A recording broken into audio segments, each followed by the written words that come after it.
Hello friends, మంజుల story వరల్డ్కి welcome. ఈరోజు మన story చిన్ని కృష్ణుడు. కంసుడు మహాక్రూరుడైన రాక్షసుడు. కంసుని చెల్లెలు దేవకి. ఆమెకు వసుదేవుడితో వివాహం జరిగింది. దేవకి వసుదేవులు 8వ సంతానంగా పుట్టే బిడ్డ. తనను తుదముట్టిస్తాడని తెలిసి కంసుడు వారిని కారాగారంలో బంధించాడు. వారికి పుట్టిన బిడ్డలందరినీ హతమార్చాడు. కంసుని కారాగారంలో బందీలుగా ఉన్న దేవకీ వసుదేవులకు 8వ సంతానంగా కృష్ణుడు జన్మించాడు. వసుదేవుడు ఆ పసివాణ్ణి చెరసాల నుండి తప్పించి కాపాడాలనుకున్నాడు. ఆ రాత్రికి రాత్రే గోకులంలో తన స్నేహితుడైన నందగోపుడి ఇంటికి చేరుకున్నాడు.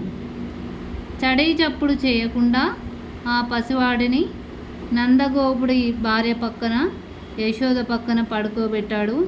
ఆమె పక్కలో ఉన్న ఆడపిల్లను తీసుకుని వడివడిగా చెరసాలకు చేరుకుని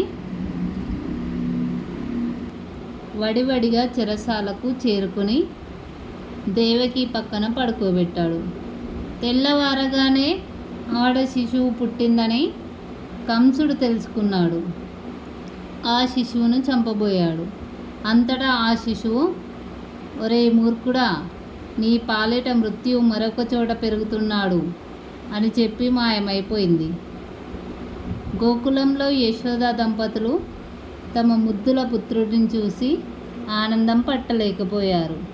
అతనికి కృష్ణుడు అని పేరు పెట్టారు. నందగోపుని ఇంటి వద్దే వసుదేవుని మరో భార్య అయిన రోహిణి కూడా ఉంది.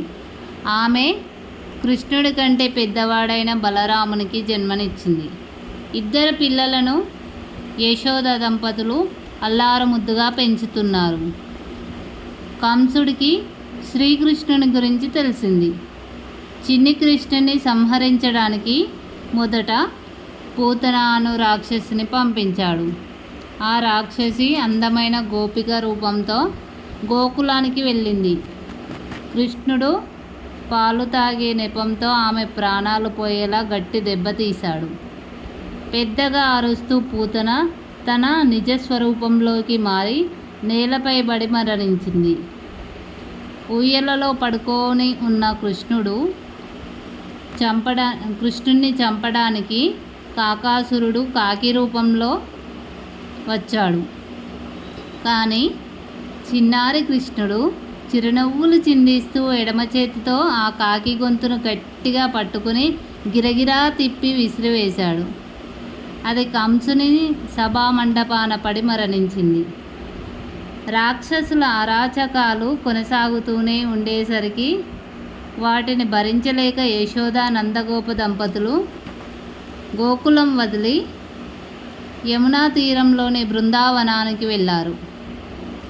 ఒకరోజు బలరాముడు మరికొంతమంది పిల్లలు కలిసి కృష్ణుడు మట్టి తిన్నాడని యశోదకు ఫిర్యాదు చేశారు.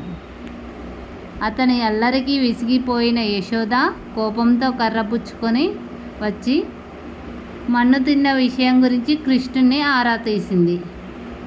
కావాలంటే నువ్వే చూసుకో అంటూ నోరు తెరిచాడు కృష్ణుడు.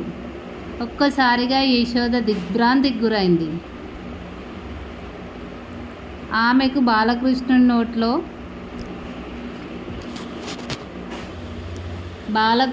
నోట్లో విశాల విశ్వమంతా వెలిగిపోతూ కనిపించింది. ఆమె కోలుకునే లోపే కృష్ణుడు కిలకిలా నవ్వుతూ తన అల్లరి కొనసాగించడానికి అక్కడి నుంచి పరిగెత్తాడు. కృష్ణుడు వెన్నను దొంగిలించి అత్తాకోడళ్లకు తగువు పెట్టించేవాడు. కృష్ణుడు అల్లరి పనులతో యశోదమ్మ విసిగిపోయింది. ఇలా విసిగెత్తిన యశోద ఒకరోజు అతని నడుముకు తాడు కట్టి ఒక రుబ్బు రోలుకు కట్టేసింది. కానీ అంత బరువైన రోలును ఈడ్చుకుంటూ దగ్గరలో గల తోటలోకి వచ్చాడు. అలా వెళ్తున్నప్పుడు రుబ్బు రోలు 2 మద్ది చెట్ల మధ్యలో ఇరుక్కుంది. ముందుకు వెళ్తూ కృష్ణుడు కొంచెం బలంగా లాగగానే ఆ 2 చెట్లు వేళ్లతో సహా కూలిపోయాయి. ఆ 2 మద్దు చెట్లు దేవతామూర్తులుగా మారాయి. వారు శాప విమోచనం చేసిన కృష్ణునికి కృతజ్ఞతలు తెలిపారు. ఇలా కృష్ణుడు ముద్దు ముద్దు చిలిపి చేష్టలతో అలరిస్తూ కార్యాలను నిర్వహిస్తూ తల్లి యశోదను ధన్యురాలిని చేశాడు. తండ్రి మాటను వింటూ మిత్రులను దీనులను ఆదరిస్తూ ఆదర్శప్రాయమైన బాల్యాన్ని గడిపాడు. లైక్ చేయండి, షేర్ చేయండి, సబ్స్క్రైబ్ చేయండి.